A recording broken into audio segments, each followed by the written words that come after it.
We're in the midst of an international break, and for England, the Nations League continues. After a 5-0 drubbing of Belgium at home, they now travel to Leuven to face Belgium again as part of a double-header. A win for the Lionesses would go a long way in their pursuit of progression to the Nations League finals. We look at whether England will rotate the side, how they can build on Friday's performance, and we give our predictions for the game. This is our Belgium versus England preview. Alright, let's get into it then. England face Belgium for the second time in a matter of days. Today we're going to be discussing that game and we're going to be looking back at the 5-0 victory on Friday night. Let's start there, Harry. You covered it on the live stream. What were your thoughts throughout the game? I think England were very, very good. It was a performance that we expected. It's a performance we wanted to see. We spoke about on Friday morning how after a brilliant result against Spain in the most recent international break, England needs to come into these fixtures and continue that level, be consistent and try to deliver this unbeaten run going into the Euros. And that was exactly what we saw on Friday night. It was the same England that beat Spain. It was a really, really strong performance from everyone across the board. We were really solid defensively, limited Belgium to very little, and just kept that pressure on. And I think that's what I was impressed most with by England, was that relentlessness of the performance. It wasn't, we've 2-0 up at half time. We could have easily come out in the second half and just taken our foot off the gas and taken things a little bit slowly. But we did the opposite. We got more hungry. We kept that pressure on. We just kept putting that ball into the box, keeping the Belgian defenders guessing, and it resulted in 5 goals. And it was a 5-star performance from England. Yeah, probably the best performance was in from England in a while, to be fair. I think the performances since the turn of the year have been stronger.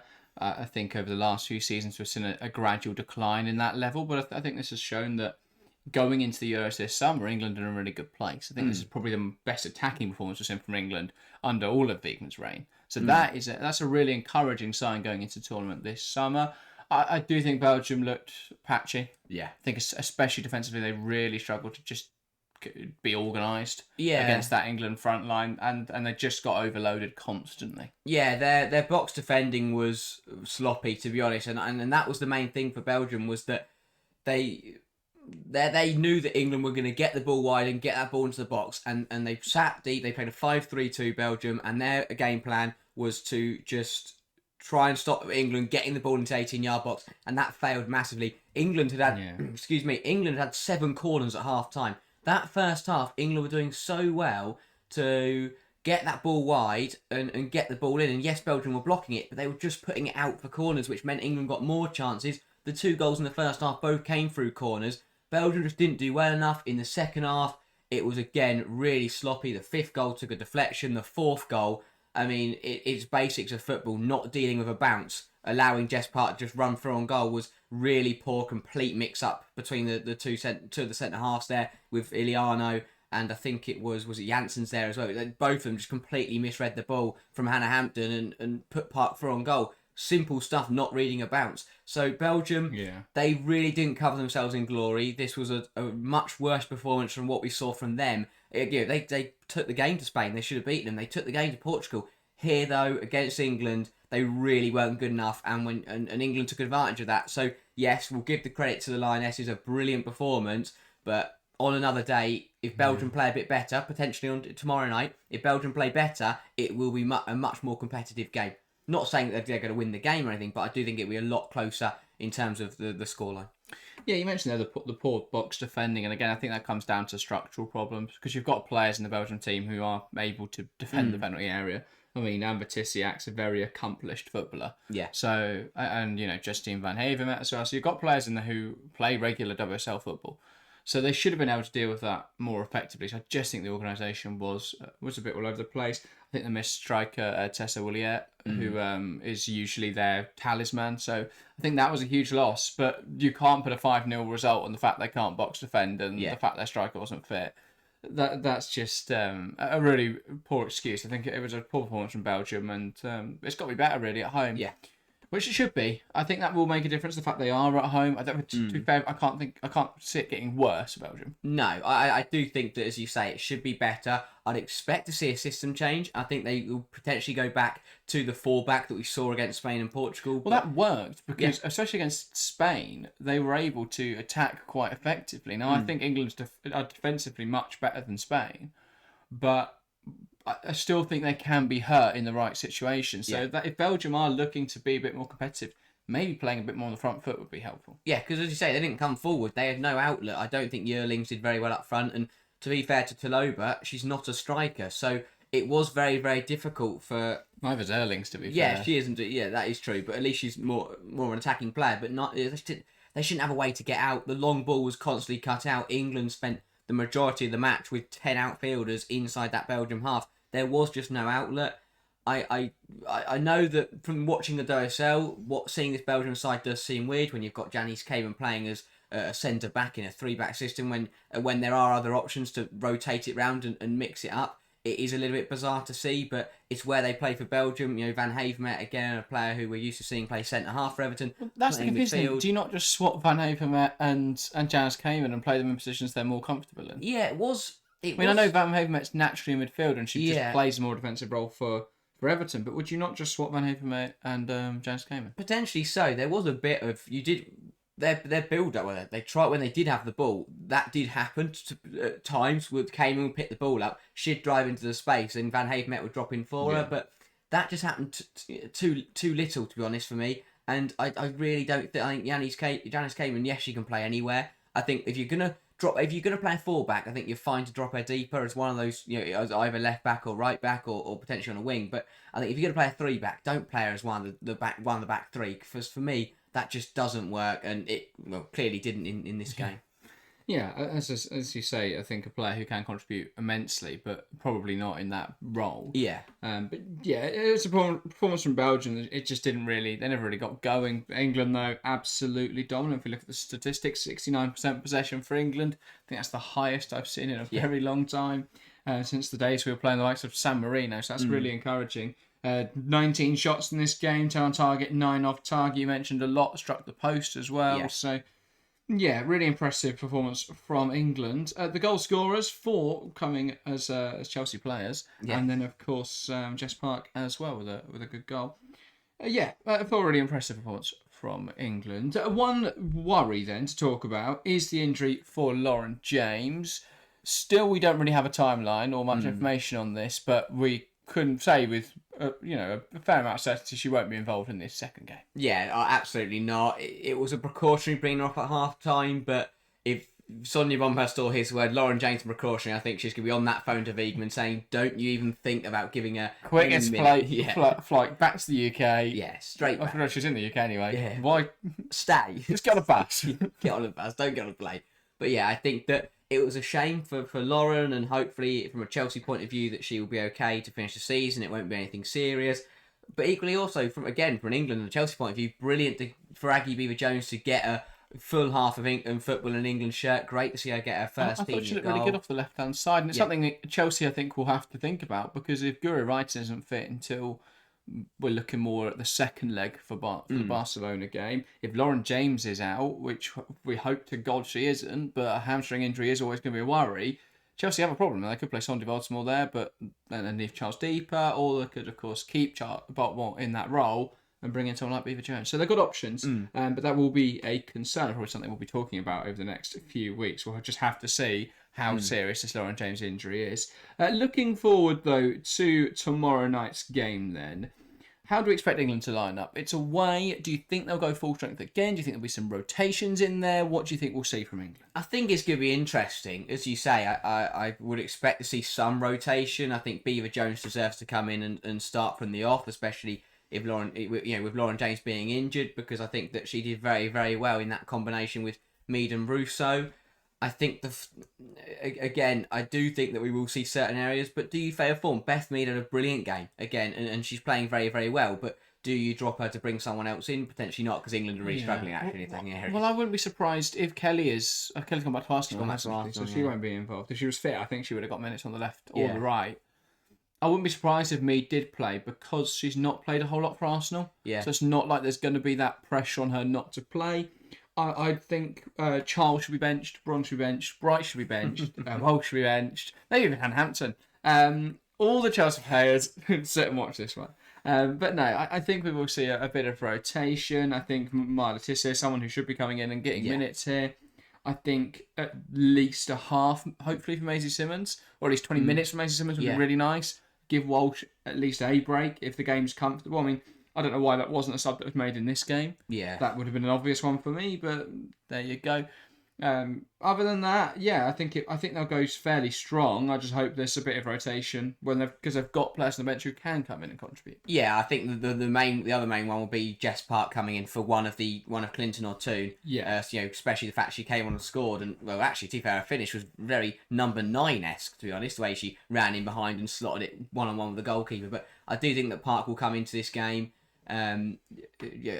Clinton and Toon, they didn't do too much wrong. They didn't do, they weren't ripping up trees, but they would just played well, and that was the main thing from England, is they did do very well. But yeah, I do think England slight rotation. I think Russo will start just because she didn't get a goal on Friday. I mean, how she didn't, I don't know. Struck the carbon copy attempts that both hit the same area of the post in the first half. But another good performance from Russo. But I do think, unless Paris comes in, it felt more reminiscent of Russo under Idaval than the Russo that we've seen with Slager in charge. She's been fantastic since then, but missed a few chances in this one. I think Nikita Paris could come in. I don't think she'll start. But we'll see. Yeah, it's been interesting. I'd like to see Paris start. I think it'd be brilliant to see her back leading the line for England. But yeah, Russo, as you say, just missed a few chances. Was unlucky. I think there were two very tight angles and they were very, very good strikes, but did well to beat Evrard in the Belgian net, but just managed to clunk the post twice. Couldn't quite believe it. It felt like a deja vu. But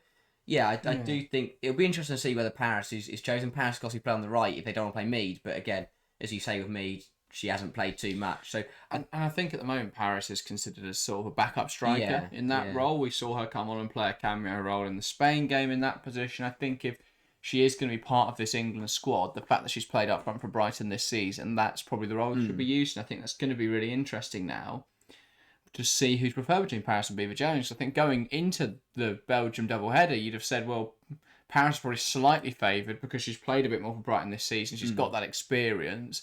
We think Vegan will go with her. But after Beaver Jones's cameo on Friday night, I wouldn't be surprised if that opinion has been swayed a little bit by that. And the fact, obviously, that Beaver Jones has been brilliant this season. It's going under the radar, but she's been really consistent for Chelsea in a team who, while they've been brilliant, there hasn't really been a consistent attacker that's performed well. There's been different players in different matches. So I think Beaver Jones, though, has been really consistent this season. So I think she's got to be in with a really good shout of that England squad. And there's going to be a selection headache, provided everyone's fit. Yeah, because once Lauren Hemp's back, provided Lauren James stays fit, provided, of course, that the likes of Beth Mead and Chloe Kelly stay fit, there's a lot of big questions there. Yeah, and that's the thing. I think that's the way the players have got to view it. Yes, these are Nations League games. Yes, these are competitive.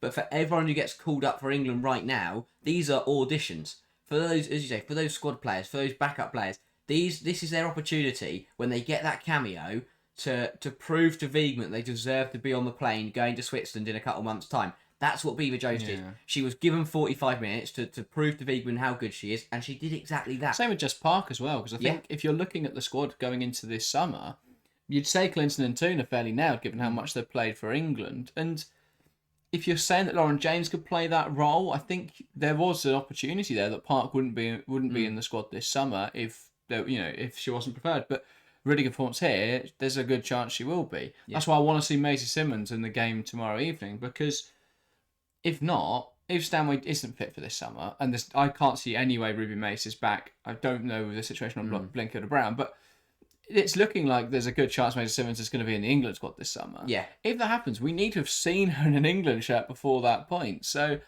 I think she's got to be getting minutes in this international break, and we've got to be understanding whether that's a viable option or whether we've got to consider playing Williamson in midfield or playing maybe Maya Letizia. I think she could do a really good job in there.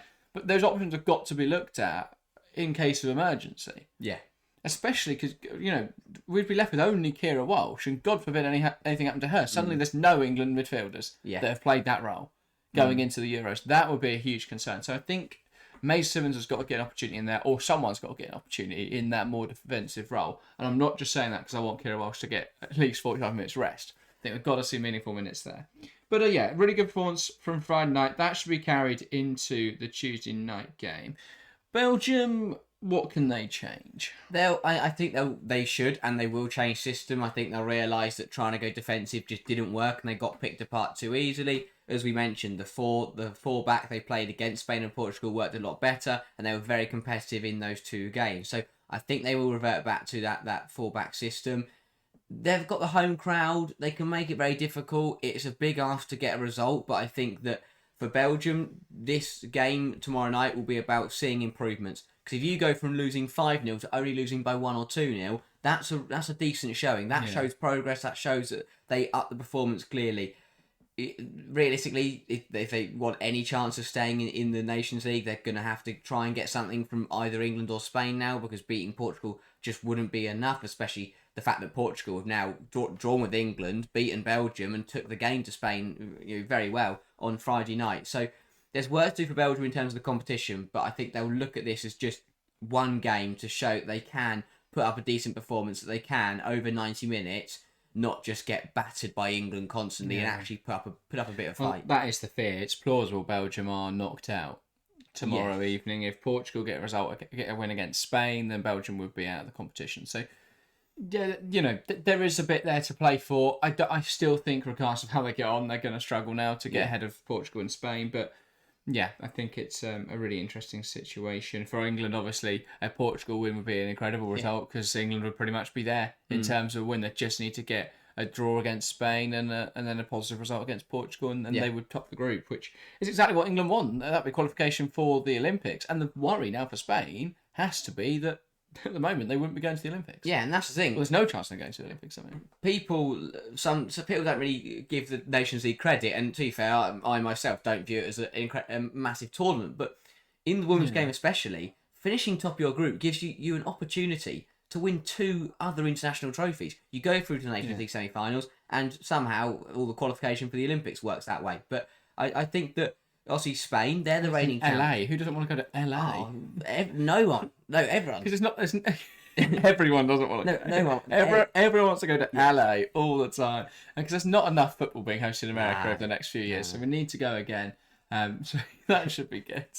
But yeah, I think it's going to be interesting to see what happens tomorrow night. I think England will definitely be favourites. We'll see what happens. Scoreline predictions then, because I think I predicted 4-0 on the Friday preview. Well done. 1 goal off. Oh yeah, you got him right. I don't know. If only Welsh hadn't scored that 88th minute goal, I would have been right. Predictions then. I'll let you start, Harry. Loose predictions, because we'll probably give some more on stream, and they'll probably change between now and then. Yeah. What's your prediction? I think that England will probably win again, but I do think it'll be a closer scoreline. I think Belgium will be more competitive. They would have learnt their lesson. Stop conceding corners and defend your penalty area better. And if they can find a way to give themselves an outlet, if they can find a player or a front three that they can try and use and try and actually get out of the pitch, then that will massively help them. Because on Friday, they would just kick the ball out of the penalty area. It'd land to Leah Williamson on the edge of the centre circle, and England will play football once again. Belgium have got to find a way to get...